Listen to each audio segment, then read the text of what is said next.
Welcome to Loop's webinar. My name is Tommy Schäfman. I'm the CEO, and joining me today is Jeff Toister. He's a recognized employee training expert, sought-after speaker, more than 20 years of experience. He's written 3 books on customer service and generally helps companies on becoming customer-focused and developing customer-focused cultures. Welcome, Jeff. Tommy, thanks so much for having me. I'm looking forward to our conversation. Yeah, so am I. I've read some of the stuff you write. I'm not sure I agree with all of it, but I'd be Perfect. I think you make great points. So I'm really excited to be able to share it with our viewers. So how about a general start in terms of a question that we always kind of grapple with at Loop, and that is how do the best customer service teams handle multiple channels? That's always a source of anxiety. How is it best to manage? Well, I think it really depends on who you're focused on. So from a customer's perspective, customers don't think in terms of channels. We think in terms of convenience. So an easy way to think about it is imagine how you might contact your friends. You don't think in terms of, well, does my friend do better on email or phone or text or whatever? We just do whatever's in front of us, and then our experience informs us. So I think companies need to understand that it's about convenience for customers, not the specific channel. And that includes being able to tell your story once and not having to repeat it. If I email a company versus submit a web ticket versus text versus phone. So that's kind of the challenge from the customer's perspective. From the company perspective, research tells us that our frontline reps do better when they can focus on one channel at a time. So I'll give you a couple of examples. We have companies that will have very frequently, especially smaller teams, they will take phone calls and then they will try to do emails in between phone calls. And what happens, it seems like it's filling the time and it's more effective, but you're in the middle of an email when the phone rings, you stop the email, it takes you a moment to gather your thoughts. So you do badly with the person on the phone, and that actually takes longer. And then you have to go back and start reading the email again. And through experiments, we found that if you separate the channels and have people focus on one thing at a time, they tend to provide better quality, which is good, but they also tend to be more productive. So it's really, from the employee standpoint, it's giving people the ability to focus on one customer at a time. That seems to be the best results in terms of quality and productivity. How important are tools to try to stick it all together? So it depends on how the tool accomplishes that. If the tool does it in a seamless way where the rep can really be focused on the customer and the conversation, that can be a really big win for the employee. If you watch employees work in a support environment today, they often have 2 or 3 monitors. They might have 7 or 8 different programs open, and it takes a lot of extra brain power, and details are lost. On the other hand, if you have a tool that integrates all of that into one place, I can see the customer, I can see, they submitted a ticket yesterday, and here's how someone else responded to that, and now I can pick up the conversation right here. Then that tool can make their job a lot easier. Very good. So chat has been lauded as a very good way to support customers, right? Especially the real-time aspect, people getting the feeling that they're talking to somebody real, hopefully getting the immediate response, and the culture of now that we're experiencing. How does that factor in according to your experience? So chat is a bit of an illusion. If we're honest about chat, the reason companies implement chat is the cost savings. And that's often where companies focus. And the reason I say it's a bit of an illusion is it's not a real-time channel. It is, real-time is like the conversation we're having now. We can interact. But what happens with chat is I submit a question as a customer and then I wait. And why am I waiting? Because that chat agent, in an effort to save money, is chatting with somebody else right now. And I have to wait for them to come back to me, re-engage, pick up whatever we're talking about, delete the last conversation they're having, and then try to answer my question. So from a an experience standpoint, I think as customers, we like it because it's near real time and we can be distracted ourselves. But in terms of chat's ability to solve problems, often I think employees are hamstrung because they're trying to do too many chats at once. And the solution to that is really to do an experiment. There's no single number that says it's one chat at a time or two chats, or there's a lot of factors that play into that. But what companies should do is experiment with what is the right number of concurrent chats where you still get some of that cost savings, but you're able to resolve customer issues quickly, efficiently, and in a way that the customer is really happy with. But real time you buy. So when it is real time, or is that an advantage? Real time, I think it depends on the urgency of the problem. So real time chat is one-to-one. If I'm chatting with 2 or 3 different customers at a time, it's not real time anymore. If the customer has to sit there and wait 10, 15 seconds, maybe 30 seconds for a response, that's no longer real time. That's dead time to the customer. And we often see that customers choose channels based upon the perceived urgency and complexity of their problem. So I might go low urgency, low complexity would be a message where I can send the message like an email or a text and just wait. Phone is usually the resort where we'll resort to when it's high complexity or high urgency. Chat's somewhere in the middle. And what I think companies can do a better job of is get chat closer to real time so that that lag isn't as frustrating with customers, and the customer doesn't feel like I have to sit here for 30 seconds for the person to re-engage with the conversation and then miss key points of the conversation because they were thinking about the last customer they were serving. That's the disadvantage of chat that I think we need to solve for. Okay. So, for example, in customer support teams, we try to be, hands-on, helpful to our viewers. Can you kind of name a couple of tips in terms of what they can do tomorrow to improve? So, customer service teams with smaller companies, especially. I know everybody's always looking for the quick tip or the quick hit, and I would caution people to be careful about that because customer service is something about repetition and building skills and building habits. So as an example of that, I have something I call customer service tip of the week. And every week I send out to subscribers a free customer service tip. It is a quick tip. Told me today's tip was learn and use customer names. So that's something we all know, I think, but maybe we don't do it. So that seems like Great, a quick Jeff. That's right. You got it. It seems like a quick tip and something you can use right away, but here's the secret, and here's how I found people use it. It's a reinforcement. Because I know I should use people's names, but maybe I don't do it as much as I should because I'm concentrating on other things. So it's a reminder. And the idea is to think about it, but then be deliberate about using that tip over the next week to reintegrate that into being a habit. And what a lot of customer service leaders will do is they'll share the tip with their team and say, okay, this week we're going to really focus on using names. How do we get better at doing that? How do we integrate that into developing rapport? And then everybody really focuses on that over the next week. The following week we come back and say, how did that go? Well, this worked well for me. This didn't work so well. Here's some lessons learned. Fantastic. Let's keep doing it. Here's the next week's tip. So the tip's simple, the concept's simple, but what you're really seeing is it's deliberate repetition and practice over a period of time is what makes that a tip like that so effective. Very useful. What's apart from the obvious, right? Helping customers out and solving the problems. What do you see as the role of customer service, the department, if you like, or the team that's performing that against the company as a whole, right? Communicating, escalating, in other ways, being integrated into the rest of the company. How do you see some of those functions interacting? And bear in mind, our viewers are typically smaller companies, right? Well, the good news is I don't think it changes whether it's a startup, a small company, medium or large. Okay. Same.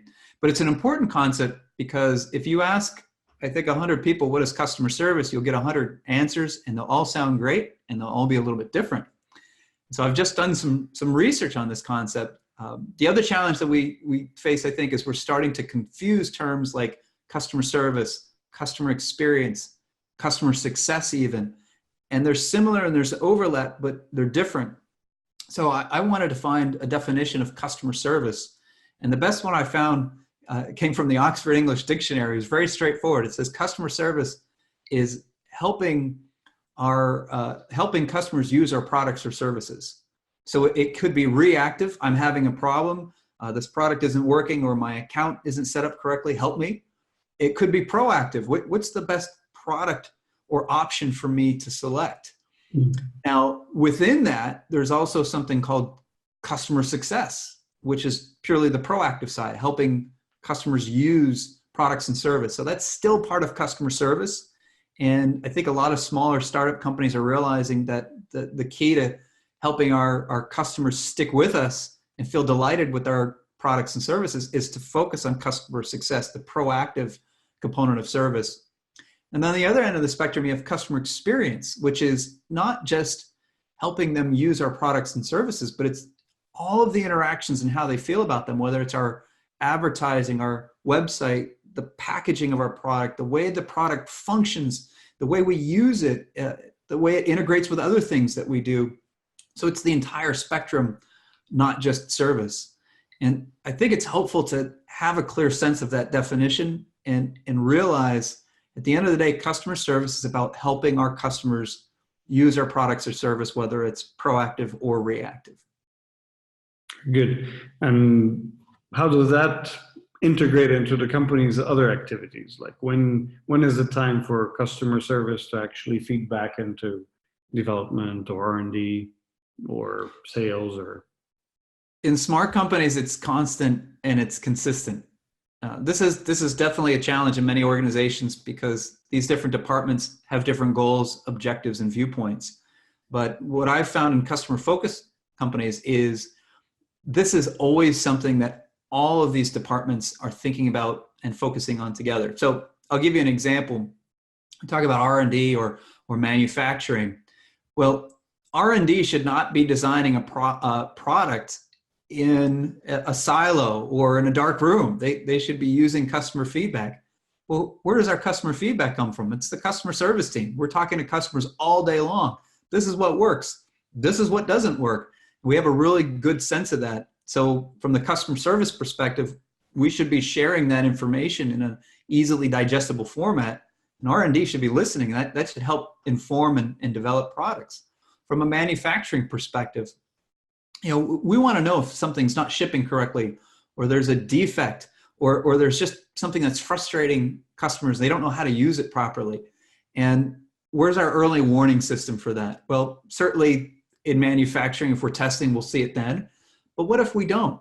It's our customers. And again, it's that early warning system. Hey, this is working great. Or, oh boy, we're having a lot of reports of a problem with this specific issue. Let's put that together, share that with manufacturing, and we can fix it immediately. So that's when customer service, I think, is at its best. It's both a feedback mechanism to improve future products and also a feedback mechanism to improve current products and services. But all of those departments have to be willing and interested in listening to that. And I think as customer service leaders, we have to do a better job of packaging that information in a way that those other department leaders actually care about. Any recent examples of good practice there?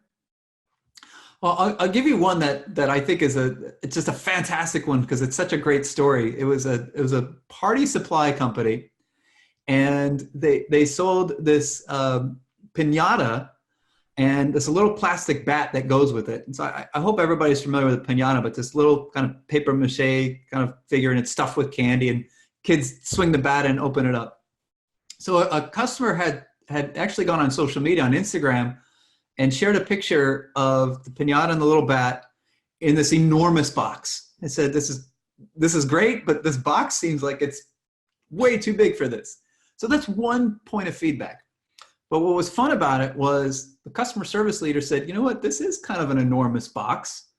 why would we do this? So he goes to the distribution center and says, why do we send this in this enormous box? And they said, well, it's an odd shape between the bat and the piñata. This is the only box that we have, or the best box that we have, that fits it.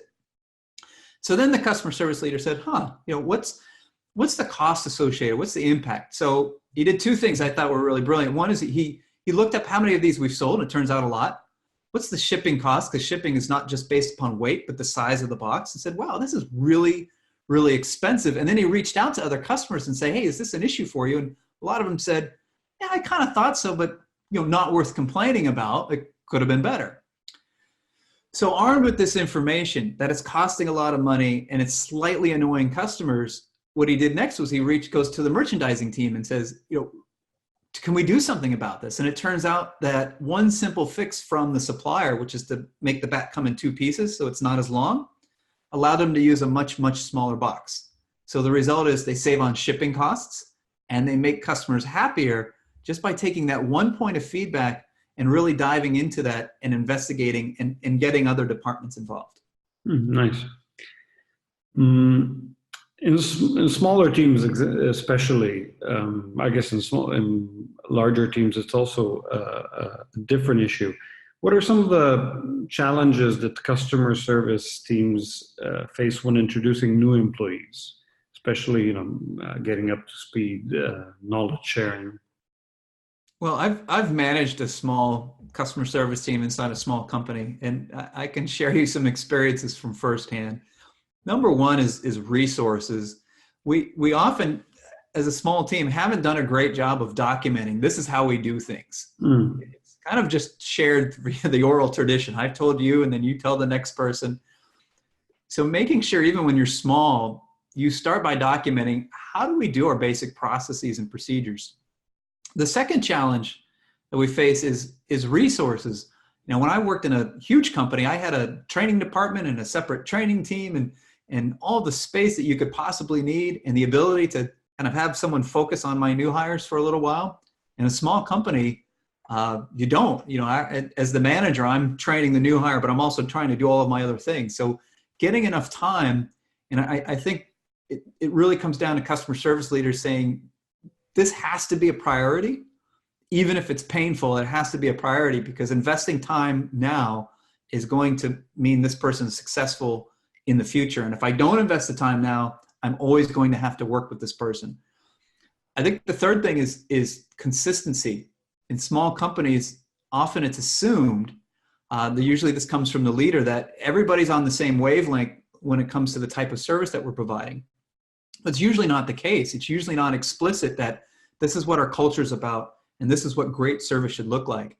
When I worked for a startup company, I had two bosses who were both owners, and they did not see eye to eye. So in the morning, the president and CEO would tell me one thing, and then the afternoon, the CFO would tell me something completely opposite, and they would constantly contradict each other. And it didn't matter what I did, I was always wrong, because one person, you're doing it wrong, and they said, well, no, I told you to do that. Why'd you stop doing it? So I think for small companies, we need to get clarity and agreement on what are we really trying to do when it comes to serving our customers, and be consistent, because that makes it a lot easier to bring a new person on board and say, this is exactly what we've hired you to do. Very good. So in terms of wrapping up our short interview, what are some closing thoughts in terms of what it means to be developing a customer-focused culture for companies? Well, the number one thing is to go back to the thing we were just talking about, which is every company has to decide, what does great customer service look like for us? It's something I call a customer service vision. It's a shared definition of outstanding service that gets everyone on the same page. If you can do that in your company, then it makes everything easier, because the next step is to make sure everybody understands that definition. So you can go to any company, any employee in the company, and say, what does great service look like? And they'll say, here's what it looks like, here's what that means, and here's how I'm contributing in my job. So I know why my job's important. And then the last thing that you need to do is make sure that you are consistently following that as a customer service leader. There's so many times as customer service leaders, we will say one thing and then we'll do another. So we'll tell people, for example, I want you to focus on first contact resolution and really spend the time that you need to make your customer feel good and ensure they don't have to call back or email back for the same problem. And at the same time, we're going to say, I need you to send more emails out today, so work faster. Well, those two messages create a conflict. Am I supposed to work faster or am I supposed to work better? And when we create those conflicts for our employees, they struggle. So we need to eliminate those conflicts and make it easy for our employees to be customer focused when they're serving people. Great. I think I got my little dose of customer service excellence. Thanks so much, Jeff, for having joined us. This was informative. Our viewers can go to toistersolutions.com for more of this. Any closing remarks? Well, Tommy, I just want to thank you for your time, and I enjoyed the conversation. The last thing I think I'll say is that customer service is often a challenge because it seems easy, but the execution takes a lot of thought and dedication over a long period of time. And if your viewers are willing to do that, to really put in the effort, that's when the rewards come in. Nice. Well, we certainly struggle with that at our company, but aim to get to a common definition as long as our users are pleased when they finish with with the interaction with us. We're usually happy. So that's where it starts in a way. Thanks very much, Jeff. Thank you.